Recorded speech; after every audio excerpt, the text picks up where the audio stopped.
Eyelashes today to talk to you on the radio, because tis the season officially to be wearing false eyelashes.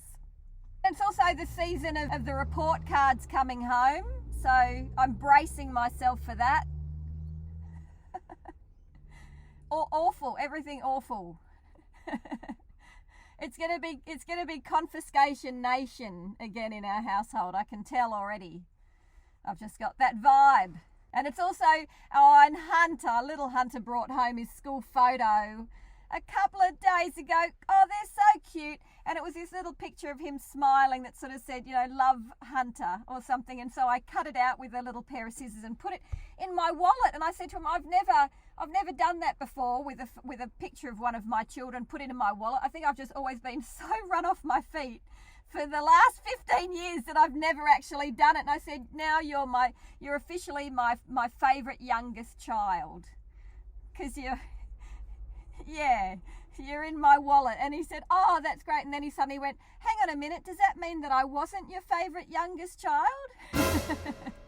Did you see that the spelling bee winners the ones who won, they got to fly down to Canberra to meet the Prime Minister? You know where this is going, don't you? So they asked Scott Morrison to spell some of the words that they had to do in the spelling bee competition, and amazingly he got pariah right. Pariah, is that how you say it? And he failed on chortle.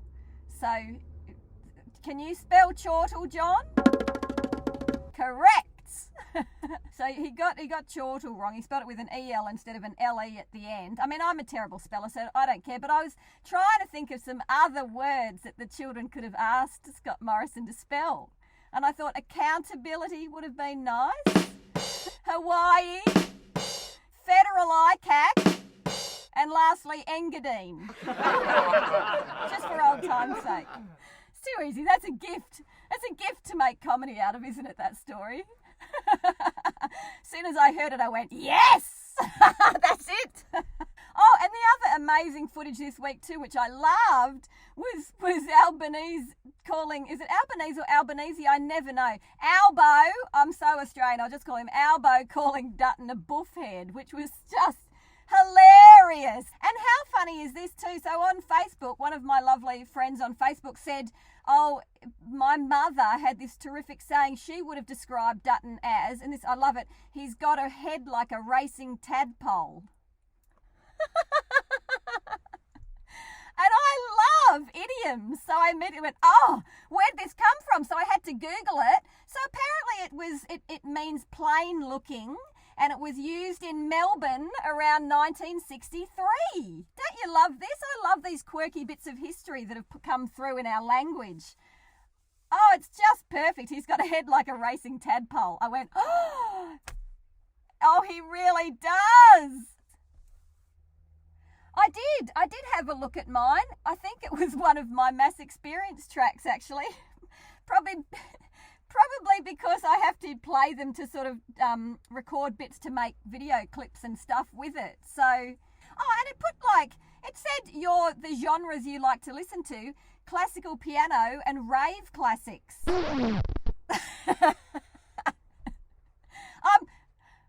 I'm so not bipolar. I was thinking because I had to go shopping and I popped into Harris Farm, and usually I've always got my earpods and I'd left them behind, and this was on November the 30th. They were already playing Christmas carols, which was horrifying. It was awful. So I had to subject my ears to listening to Christmas carols the whole time. But I thought, why don't they in the supermarket down each different aisle, they could tailor the music to each particular part. So when you get to the aisle with the biscuits and the cakes in it, they could all just have things like, U2's The Sweetest Thing playing, or Cake by the Ocean, or How Sweet It Is to Be Loved by You. And then you definitely want to buy more Arnott's biscuits for sure. Oh, I don't know. Oh, that could be dangerous, couldn't it?